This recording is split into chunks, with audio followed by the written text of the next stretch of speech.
కరీంనగర్ జిల్లాలోని దళితులు, గిరిజనులు, మైనార్టీలు, ఇతర వెనుకబడిన తరగతుల వారి సంక్షేమం కోసం 2013-14 ఆర్థిక సంవత్సరంలో స్వయం ఉపాధికి సంబంధించి అనేక కార్యక్రమాలను మంజూరు చేసే విషయం వాస్తవమేనా?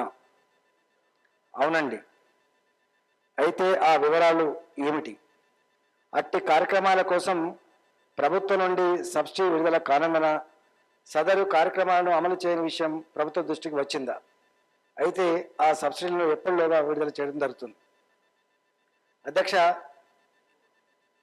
ఆనాటి ప్రభుత్వం 2013-14 సంవత్సరంలో డేటెడ్ 31/12/2013 GOMS నంబర్ 101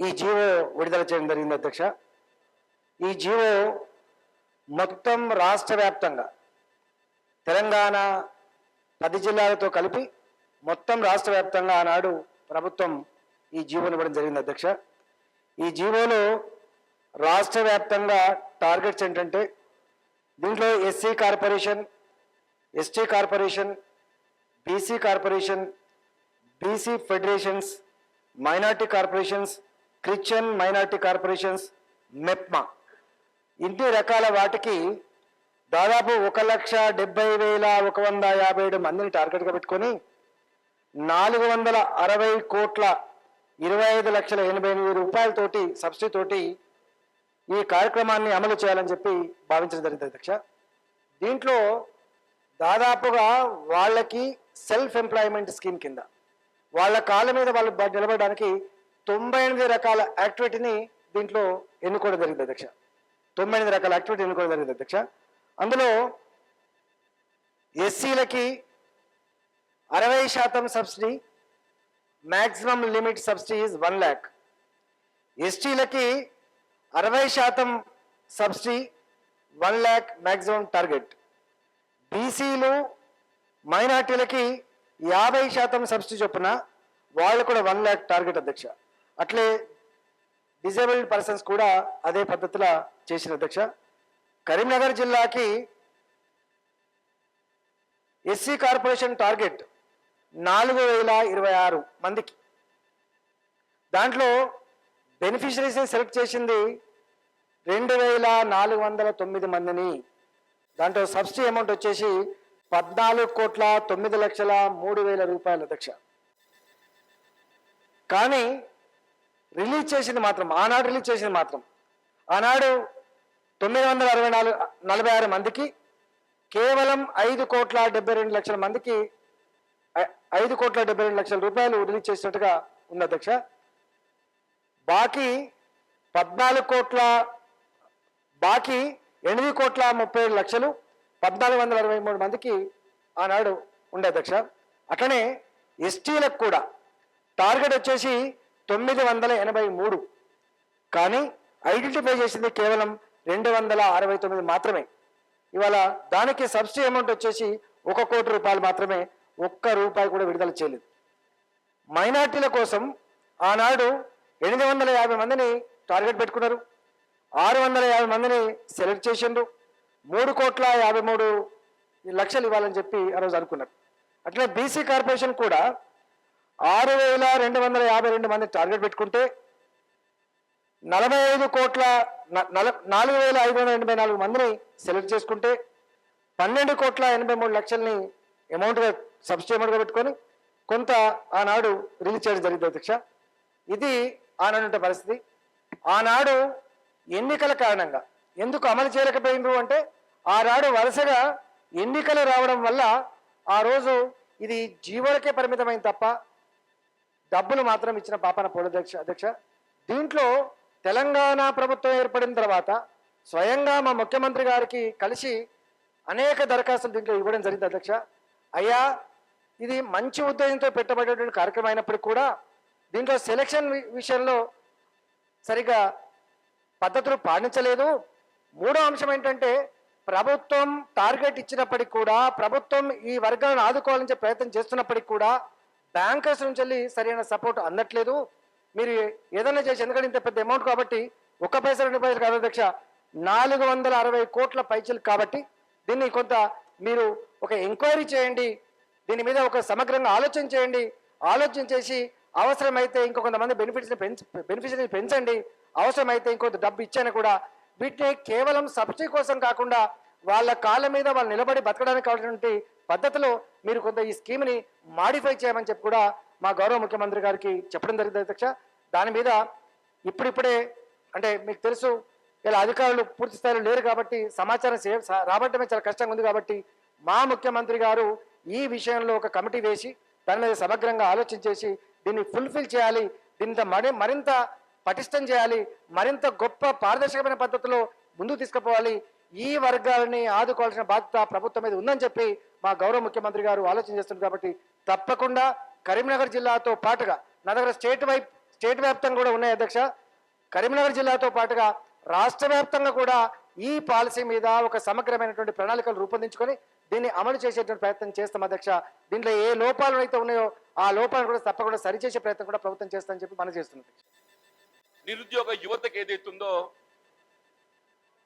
వాళ్ళు స్వయంగా వాళ్ళ కాళ్ళ మీద వాళ్ళు నిలబడే విధంగా స్వయం ఉపాధి కల్పించాలని చెప్పని ప్రభుత్వం ఉద్దేశించినటువంటి ఒక కార్యక్రమం అధ్యక్ష.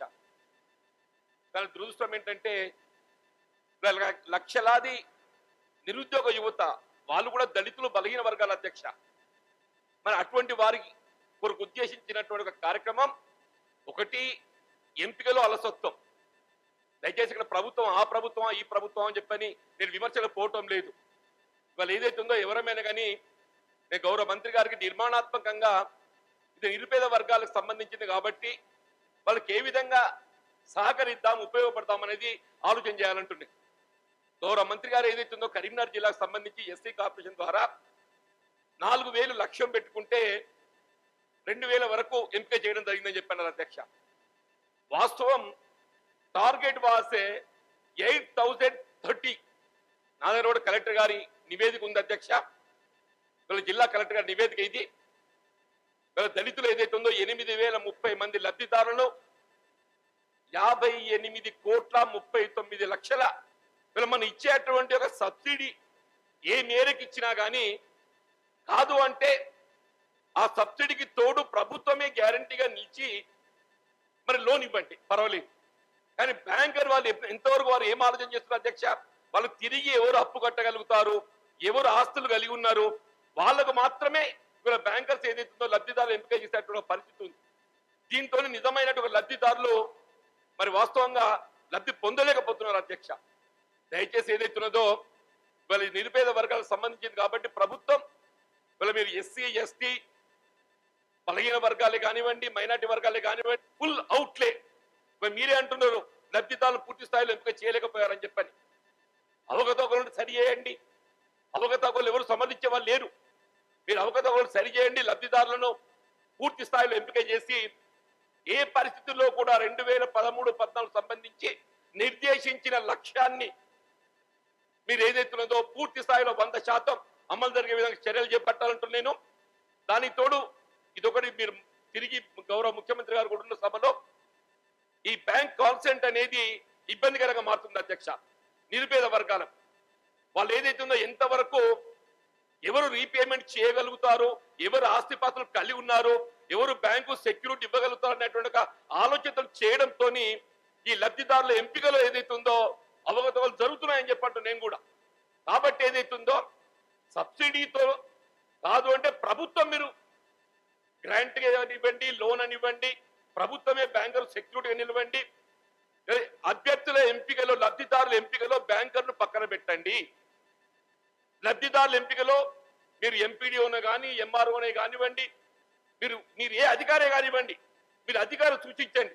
బ్యాంకర్ వచ్చే వరకు ఏమవుతుందంటే బ్యాంకర్ ఇంట్రెస్ట్ ఎక్కడికి డబ్బు రికవరీ మీద మాత్రమే ఆయన ఆలోచన ఉంటుంది. ఈ డబ్బు రికవరీ అయిన ఆలోచన వచ్చే వరకల్లా నిజమైన లబ్ధిదారుడు అర్హత కోల్పోతున్నాడు. మీరు ఎంపిక లోపల ఏదైతుందో బ్యాంకర్ పక్కన పెట్టి మీరు లబ్ధిదారులను ఎంపిక చేసి బ్యాంకర్స్ అలాట్ చేయండి. అప్పుడు మాత్రమే మనం ఆశించినటువంటి లక్ష్యాన్ని మరి సంపూర్ణంగా సాధించగలుగుతాం అన్నటువంటి అభిప్రాయాన్ని నేను వ్యక్తం చేస్తూ మరి గౌరవ మంత్రి గారు రెస్పాండ్ కావాలనుకుంటున్నాను. అధ్యక్ష, కొత్త రాష్ట్రం కొత్త ఒరవడి అని చెప్పి మా గౌరవ ముఖ్యమంత్రి గారు అనేకసార్లు చెప్పింది. తెలంగాణ రాష్ట్రం బలహీన వర్గాలకు నిలయం, వాళ్ళ క్షేమమే మా ధ్యేయం అని చెప్పినాం. ఈనాడు అమలు చేస్తున్న స్కీమ్స్ ఏవైతున్నాయో సమగ్రంగా లేవు, కడుపు నిండా వాళ్ళకు ఆదుకునే పద్ధతులు లేవు. ఏదో ఇచ్చినమా అంటే ఇచ్చినమనే పద్ధతి కాకుండా, కేవలం టార్గెట్ల రూపం కాకుండా వాళ్ళ కాళ్ళ మీద వాళ్ళు నిలబడి బతకడానికి కావాల్సినటువంటి పూర్తి సపోర్ట్ని ప్రభుత్వం ఇవ్వాలన్నది ప్రభుత్వ బాధ్యత, ప్రభుత్వ భావన. అందుకనే ఈ దేశ చరిత్రలోనే మొట్టమొదటిసారిగా మొట్టమొదటి మా టార్గెట్ ఎస్సీలు, ఎస్టీలు, మైనార్టీలు, బీసీలు మాత్రమే అని చెప్పి ఇవాళ 3 ఎకరాల భూమి అధ్యక్ష ప్రభుత్వపరమైనటువంటి పద్ధతి కాకుండా, ప్రభుత్వపరంగా ఉన్నటువంటి భూములు కాకుండా ఇవాళ 3 ఎకరాల భూమిని ఎందుకు టార్గెట్ చేసుకున్నాం? ఒక కుటుంబం బతకాలంటే వాళ్ళ కాళ్ళ మీద వాళ్ళు కనీసం ఇది ఇవ్వాలి, వాళ్ళకు నీళ్ళ సౌకర్యం కూడా కల్పించాలన్నటువంటి దానికి ఆలోచన చేస్తున్నాం. అంతేకాదు ఎవరైతే అన్ఎంప్లాయిడ్ యూత్ ఉన్నారో, వ్యవసాయం మీద డిపెండ్ అయ్యి లేరో, అర్బన్ ఏరియాస్లో ఉన్నారో, వాళ్ళకు కూడా ఇవాళ సమగ్రంగా లేదు అధ్యక్ష. ₹1,00,000 ఇటుకలు చేసుకోవడానికి కానీ, ₹1,00,000 టెంట్ హౌస్ పెట్టుకోవడానికి కానీ అది కేవలం సబ్సిడీకి పనికొస్తుంది తప్ప అది పూర్తి స్థాయిలో సరిపోవట్లేదనేది మా భావన. కరీంనగర్ జిల్లాకు అయితే 5,616 మంది లబ్ధిదారులకు 21 కోట్లు ఆల్రెడీ ఇవ్వడం జరిగింది. మొత్తం రాష్ట్రానికి ఒక 178 క్రోర్స్ కూడా బడ్జెట్లో పెట్టి రిలీజ్ చేస్తున్నారు అధ్యక్ష. కానీ నా రిక్వెస్ట్ ఏంటంటే ఇది సరిపోదని చెప్పి నేను కూడా భావిస్తున్నాను. వారు కరెక్ట్ డిమాండ్ చేసిండ్రు.